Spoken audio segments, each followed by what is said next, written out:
Story collection की mic देगी ma'am तराम चरी हौजी मसीगी ओइबा मरिबा पाउ खरा थमजरी गवर्नमेंट काइथोक थमख्रबा लुपा कोटी 350 चाकौबा नंगनबा नुपीसिंगा फंगलगनी थेमजा मणिपुर की इरांग हेमजित निंथोय ngамbi मिहाट की मरांदा CBI ना UKN की मेजर टाइगर थारे biker lising amarom henbana Kuki narco terrorist की mayokta दिल्ली चटkhre अखोइना वारिबसिंग असि इसाना सिंजबा ngaतनी तुंगी मिरोंदी वाहलरोइसी XCM पिरेन बोम पुखान खरे दिला फेस्टिवल पांगथोलगनी हेना कंबा खुंजंग जंगसिलगनी स्टूडेंट्स यूनियन चही मापन सुख्रबा स्टेट चाइल्ड पॉलिसी ड्राफ्टिंग थबक ओइना ओंथोकपा ngamde तंगदु लेताबा हंजललु हाइदुना वाकत मिफम फंखरे हौजी संदोना पाउ पाजरी कोकोमी की स्टूडेंट्स फरना सिंदुना कुकी नार्को टेररिस्ट सिंदगी मणिपुर कन्नबा नहासिंग ओइबा बाइक रैली अमा ngasi chatkhre बाइक रैली असिगा लोइनना इंडिया लेंगांगना लमदम सिदा डिवाइन एंड रूल पॉलिसी चथदुना लमदम असिगी थोलिबा लाल असि लुसिनबगी अकनबा मतम मियामदा खंगनबिरो हाइनसु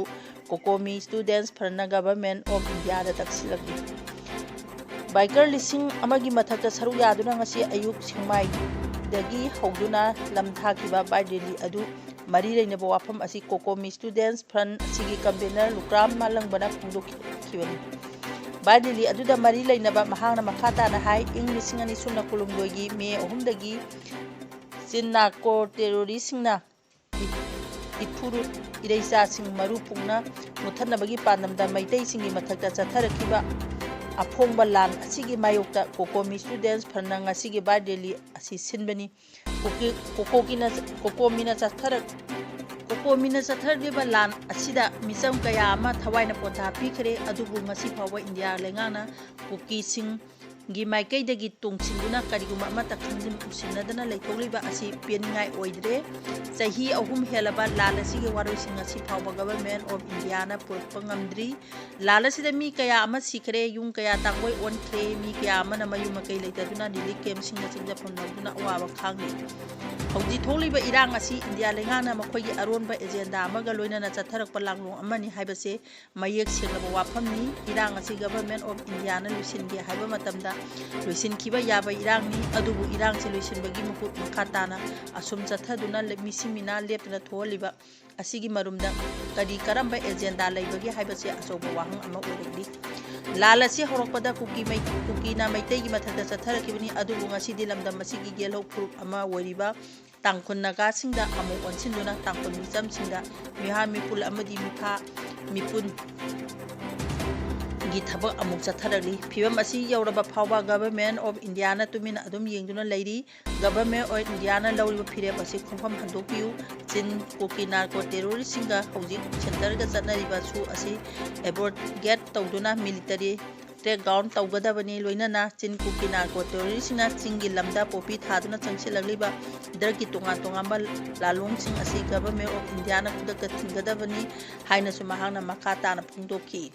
दिल्ली अदुगा मरी लेनना कोकोमी की कन्वेनर YK दिरेना हाई हौजी चिन कुकी नार्को टेररिस्ट ना दक ललोंदुना मदुदगी फंगलपा अचौबा सिनफम अदुना लमदम मसिगी येलो ग्रुप सिंगदा चथरिगबा लाल असिदा गवर्नमेंट ऑफ इंडिया ना डिवाइड एंड रूल पॉलिसी चथरे हाइबसे याना मयेक सिंगलबा वाफम अमनी ड्रग ना लमदम मसिगी नहा सिंगदा पीरिबा चैथेंग असि तराइना लौबा यारोय ड्रग हाइबसे कांगलुकी फुरुक खाइदना विक्टिम ओहलदुना खुनाय असि लेखा ताहलगनी ngasi kokomi students फ्रंट चंगसिललिबा खुंथांग असि खुनाय असिगी वोइना चिक्चिन फिरेब अमनी नार्को फंडिंग सिजनदुना चिन कुकी नार्को टेररिस्ट सिंगना चथरगलिबा लाल असि गवर्नमेंट ऑफ इंडिया ना खुदकता थिंगदबनी चिन कुकी नार्को टेररिस्ट सिंगी माइकैदा गवर्नर ऑफ इंडिया ना तोंसिंदुना मरा लेजदबा मियामदा वा चैथेंग पिरिबा असि खुदकता लेकोदबनी हाइनाजो महांगना मखाताना फोंदोखी Biker lising ama hena saruk yakiba ngasigi bike rally adu ayuki pung 8:10 lom tabada kokomigi kambena waidire na sengmai dagi lam thaki rally adu sengmai dagi horalaga koirengai singmairong thangmai banaga pan lambi dagi tindim lambi paning da lalaga matungda moirang da thungki makata na amu kombi wangu phauduna kaksin kuno waikhong wabagai lamkhai taraklaga kaksin phauduna laglaba matung national highway ani imphal more lambi taraktuna wangjing thoban lilong singjamai kongba road ayang pali road kurai lamlong phauduna laglaba matungda khumal lampakta dili asi lamthung pham oikhi auji makhap tana pau pajari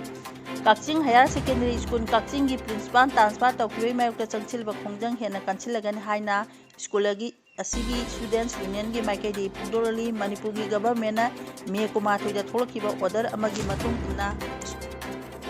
asigi principal atopata transfer tawkibadu yaningdeba phongdoktuna mairoi singna May 13 dagi school asi administrative road block solon sinbaga loinana class boycott gi khongjang changchilba hokibani government gi maikei digi hauji phawa positive oiba response amata piraktabadagi heyengdagi hogduna matam daktana hena kanba khongjang changchilagani haibagi pirak lokibani haide hauji makhatana pau pajari eng lisingani sumna kulumdoi July thadagi hemjil ama chulinthoi ngambi anibu kupila lawbasina pharaba matung hakraga hauji phawa hakjang thiba phangdana laiba achida chenaba UKNA United Kuki National Army gi Major Nongja Gin Allies Tiger CBI na phakare hairi pesna phangba pauna hai Chuchampur gi district gi henglep area da khulai paiba la lawba sing leire haiba kangnaba pau phangmadagi security force na thiba humbagi thabak chattaki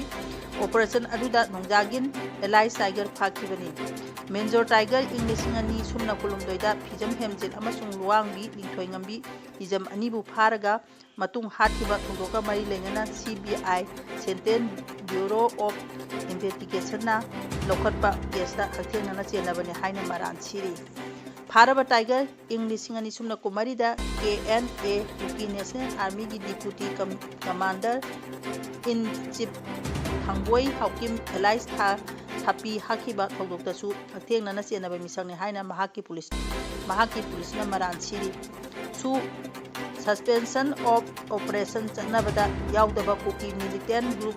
UKN gi Major Tiger CBI na hemjit amadi lingthoi ngambi nihat ka mari leinana ngasi Guwahati da pukle hairi panba yabadi hemjil amasu lingthoi ngambi nihat asigi mari leinana CBI na chatharakwa investigation gi saruk ama oina mamachada pangilun Haukim S Maswelban Haukim Ngaisong Baite amasung tinuping kawa mi marisu investigating agency asina phakiba leikhrabani adumapo hauji phawada makoi anigi asiba masadi puthokpa ngamdana leirabli Imphal West District ki Tagen Kolom lekai dagi hijam hemjit imung manungda leikhidre haiduna lawduna mahaki hakchang adu pangong na mahut sillaga Englishing ani subna kumari gi July kumari da aroiba mathau mangam pangthokrabani tera tongmam lekai dagi luwang bi lingthoi ngambi gi di imung manungna masa phangde haiduna hauji phawa aroiba mathau mangam pangthokna leiri hauji